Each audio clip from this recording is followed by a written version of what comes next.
aussi il y a aussi des accidents de la circulation. Est-ce que cet autre espace géographique est prise en compte dans cette campagne, Madame le délégué régional des transports? Merci pour cette question. Pour y répondre, je voudrais vous dire qu'il y a une stratégie nationale de sécurité routière à l'horizon 2030 qui prend en compte tous ces aspects. La stratégie nationale porte sur 4 éléments principaux.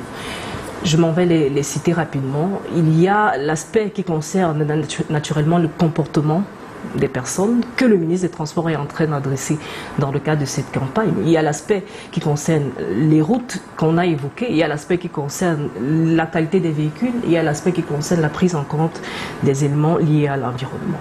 Et naturellement, dans cette stratégie, tous les acteurs sont impliqués, en premier chef la société civile. Je voudrais dire à mon voisin qu'il ne s'inquiète surtout pas.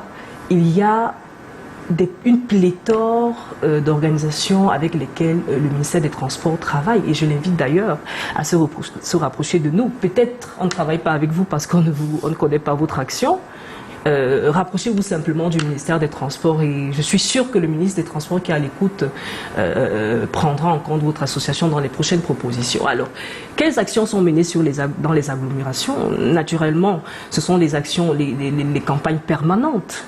Celle-ci, elle est spéciale. C'est pour ça que nous nous déployons particulièrement sur les grands axes routiers. Au quotidien, quand vous allez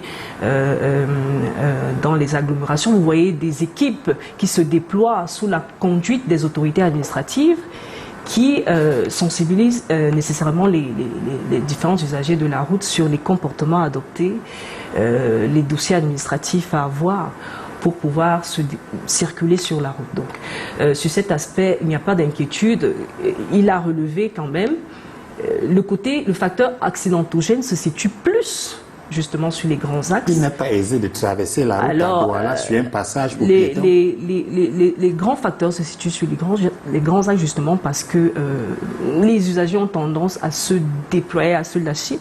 D'autant plus qu'il faut le remarquer, moi qui suis délégué régional des transports, je remarque que les usagers de Douala utilisent davantage des véhicules de dernière génération qui ont un côté vitesse un peu plus prononcé. Qui ne sont pas adaptés à l'infrastructure routière. Et par conséquent, il faut adapter sa conduite à l'infrastructure routière qui est un facteur qui ne bouge pas. Mais notre comportement, lui, il peut s'adapter à toutes les situations. Donc, c'est la raison pour laquelle on met un accent toujours particulier sur le comportement de l'usager. Parce que lui, s'il décide de conduire à une certaine vitesse, et bien tant mieux, c'est plus de sécurité sur la route. C'est entendu. Vincent Yédé, il y a quand même plusieurs mesures qui sont prises dans le but d'arriver à zéro mort. J'aime bien cette expression et je vais y rester jusqu'à la fin.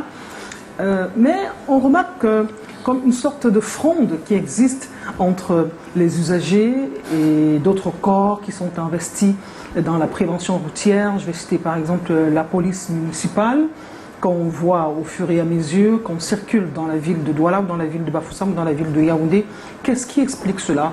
Que des personnes qui soient déployées pour la prévention routière, pour limiter les accidents, etc., n'arrivent pas à faire un mi-ami, permettez l'expression, avec les usagers.